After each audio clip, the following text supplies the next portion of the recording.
with that oral glucose tolerance test, obviously there's two reasons for why that glucose may not come down after a period of time. And that kind of leads us into the different types of diabetes. So in normal circumstances, our pancreas will produce insulin, which will help enable us to bring that carbohydrate or that glucose within the bloodstream into our muscles to be stored as glycogen. Did you want to talk what actually went wrong, or what goes wrong with your type of diabetes, type 1 diabetes? Yeah, great segue. So with type 1 diabetes, it's pretty much solely an issue with insulin production, right? So the pancreas is under attack, so to speak, by the body's own immune system. So the immune system sends out these immune cells that destroys the cells of the pancreas that are responsible for producing insulin. So if you have type 1 diabetes, you are certainly somebody who has to administer your insulin exogenously from outside of the body, whether that's an insulin pen doing multiple daily injections, or you're attached to an insulin pump basically 24/7, right? So you have to administer the insulin manually. You've got to put it into your body because your pancreas cannot make enough insulin. So they type 1 and type 2 share a common symptom, being hyperglycemia or high blood glucose, but for very different reasons. The cause of the high blood glucose in someone with type 1 is you're not producing insulin. So you're eating carbohydrates and glucose is entering the bloodstream. Pancreas is meant to pick up that the glucose is there, secrete some insulin to bring it back down to a normal range. It's this beautifully, tightly regulated machine that should work without you even having to think about it. Whilst if you have type 2 diabetes, very different pathogenesis. So the one there is when you have type 2, your pancreas can still produce insulin. It's not an autoimmune attack. The immune system is not attacking the body. The difference is you either have insulin resistance, meaning that the insulin you produce is not working. It's meant to work like a key that unlocks the gateway to your cells of the body and it lets the glucose in.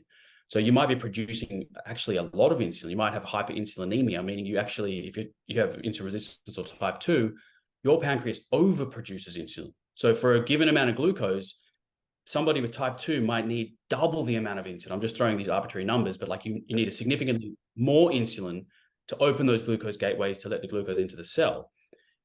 But then there's a second phase of this sort of diagnosis that can become problematic, is that over time, if your beta cells are stressed from years and years of poorly managed diabetes, you get too much glucose in the bloodstream for years and years, you get glucose toxicity, the beta cells can actually stop working, and then you require insulin. So now you may look like you have type 1 because you're injecting insulin, but you're really just an insulin-dependent type 2, right? So it is complicated. Like from the outside, if you don't really know anything about diabetes and you see me injecting insulin and you see someone else injecting insulin, you think we have the same type, but not necessarily. Somebody might have type 2 and require insulin.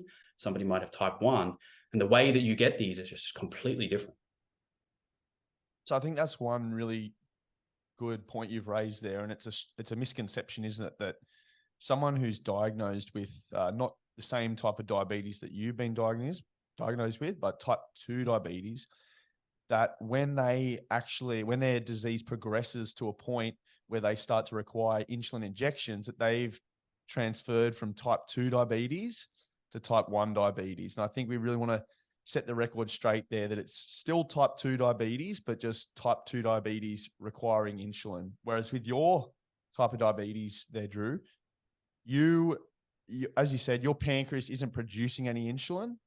So you don't have any workers in your factory trying to work around the clock to get that insulin ready. But in type 2 diabetes, over time, your pancreas might be producing insulin, but the workers get tired, they give up, and then that's when, unfortunately, they'll require insulin. So, but there's another part of the type 1 that people also don't realize. This makes it a little bit more complicated. You can also become an insulin-resistant type 1, which is a very scary place to be, because that means you're not producing it. Your pancreas can't make the insulin.